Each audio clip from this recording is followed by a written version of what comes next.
నాన్నదమ్ములకి, ఆడపడుచులకి, అక్క చెల్లెళ్ళకి, తల్లులకి,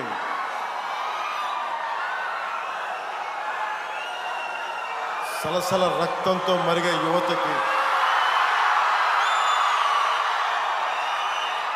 జీవితానుభవాలతోటి పండిపోయి పొలాలు ఎండిపోతున్నా, పశువులకి నీరు లేకపోయినా,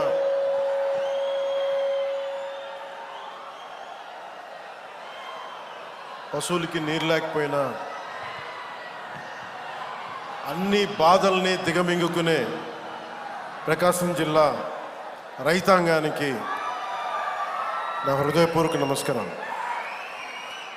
వేదిక పైన ఆశీనులై ఉన్న పెద్దలు, సోదరులు, శ్రీ జిల్లా ఇన్ఛార్జ్ మంత్రి శ్రీ ఆనం రామనారాయణ రెడ్డి గారికి, గౌరవ దేవాదాయ శాఖ మంత్రి వారికి నా హృదయపూర్వక నమస్కారం. ఇందాక వారు చెప్పినట్టుగా నేను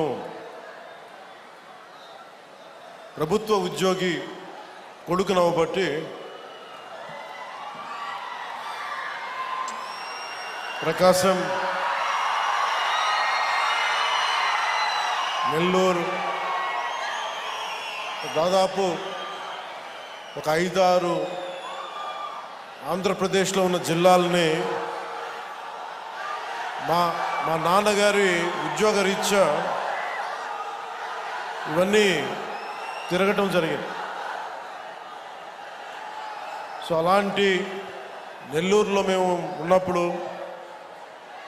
విఆర్ కాలేజీలో చదువుతున్న సీట్ కోసం 10th అయిన తర్వాత ఇప్పుడు దాకా తెలీదు, ఆనం రామనారాయణ రెడ్డి గారికి వారి విద్యార్థి నాయకులుగా ఉండేవాళ్ళం. సో వారికి నాకు సీట్ రావడానికి ఆనం వివేకానంద రెడ్డి గారు నా కజిన్ ద్వారా హెల్ప్ చేశారు నాకు.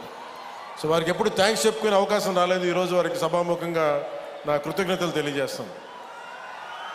అలాగే దోలా బాల వీరాంజనేయ స్వామి గారికి, గౌరవ సామాజిక సంక్షేమ వికలాంగుల వృద్ధుల సంక్షేమం సచివాలయ గ్రామ వాలంటీర్ల శాఖ మంత్రి వారికి నా హృదయపూర్వక నమస్కారం. అలాగే వేదిక పైన ఆశీనులైన పార్లమెంట్ సభ్యులు శ్రీ మాగంటి శ్రీనివాసులరెడ్డి గారు, వీరికి ప్రత్యేకించి మాగుంట కుటుంబీకులతోటి నా చిన్నప్పటి నుంచి చాలా ప్రత్యేకమైన బంధం ఉంది. వారికి, మా నాన్నగారికి వారు కావాల్సిన స్నేహితులు. సో వారికి నా ప్రత్యేకమైన కృతజ్ఞతలు, నమస్కారం. అలాగే గౌరవ శాసనసభ్యులు మార్కాపురం శ్రీ కందుల నారాయణ రెడ్డి గారికి నా హృదయపూర్వక నమస్కారం. గౌరవ శాసనసభ్యులు ఒంగోలు శ్రీ దామచర్ల జనార్దన్ రావు గారికి, అలాగే సంతనూతులపాడు శ్రీ బిఎన్ విజయ్ కుమార్